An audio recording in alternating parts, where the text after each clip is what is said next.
lapa ke marshia na in itu te soila nang ina thara pa iti lusi lo chuan lo na le omsia te lo bit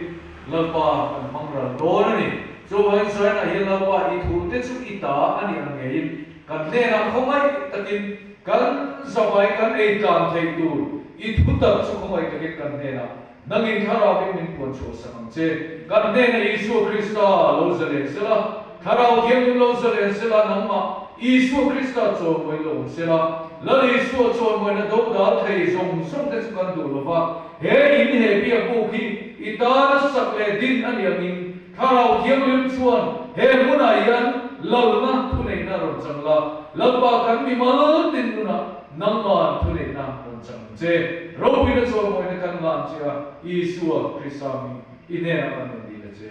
amen hey thu mai ka nei đều tuột thì na kan thu ma ko i pathian thu zel aniang kan soi so mu mai na zane kan tu pui chu iram lo them ro se ti kha ania he thu mang yan hemi Chawnpui hian ka soi to o ti ka soi lo wa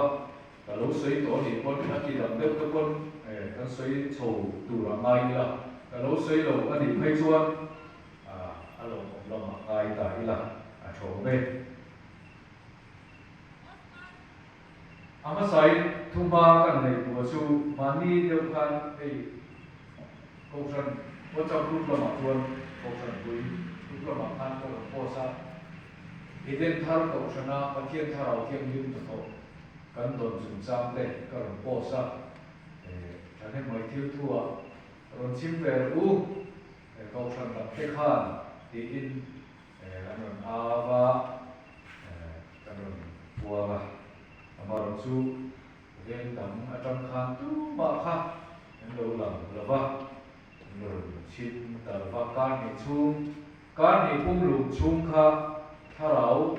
salen na tharau program ang khan tu soi tu bo ong sa lo khan hun kha chairman kan pastor in suaya ti chuan tharau bo lu a thawang ang khan trong trai tu la zai tu la ri pot ti khan hun kan mong chowa kem chuan ka ni pum lu ka hun kan mong chowa karil lu tak chuan tin kan trong trai na po ania har na hi eden thara chuan chu har na mei cher chu chem ali na om to a chit e ni na om to a he chan dam na ko san he aizol area chu le lu le scholarship area na ma te po chit e nin chit kain har na mei hi om sela ti hi ka du tu sa ania kan trong trai na po ania chunga bang te chuan thane mai na a o in kan awa ma se kan ro chim ta lem lova kar te ni china kan soi ta kan khan ven kar in lat deu taka te kan ro ni bok ne zat lam thil te ni a chua te lo han deu bok ne chu ta kan soi do chu hei zoram ring tu te hi hanin chu ta ila ti zom hian han ngai to tai la vai hovin vai trong kam kan mizo trong ina kan chom ta phakar ti vai trong kan la di vering ka sia he ring tu te hi te chuan kan phakar de ule ke o ka dia sai lo la khan ti hian asoi ni i buai na chin fel pui tu ata chau Isu i tu thia ani chuan len tun puya a tham che kan nan na te kan su kwa kan har san na te kan mi mal tu na kan har san na te min chin fel saka kan dam lo na kan nan na te min ti dam tu ra ta chau thia la li su hi kan tham em le kan tu le ti la hi kan in so hi a tu le ka sia zo ram ring tu te hi voina khan wa chapa khan ka sia so ka a ber kam ni na kha paru ve la dia zo ram state Christian za kan in tia ma se a che zo ba a ber kam ni na kha paru ve la dia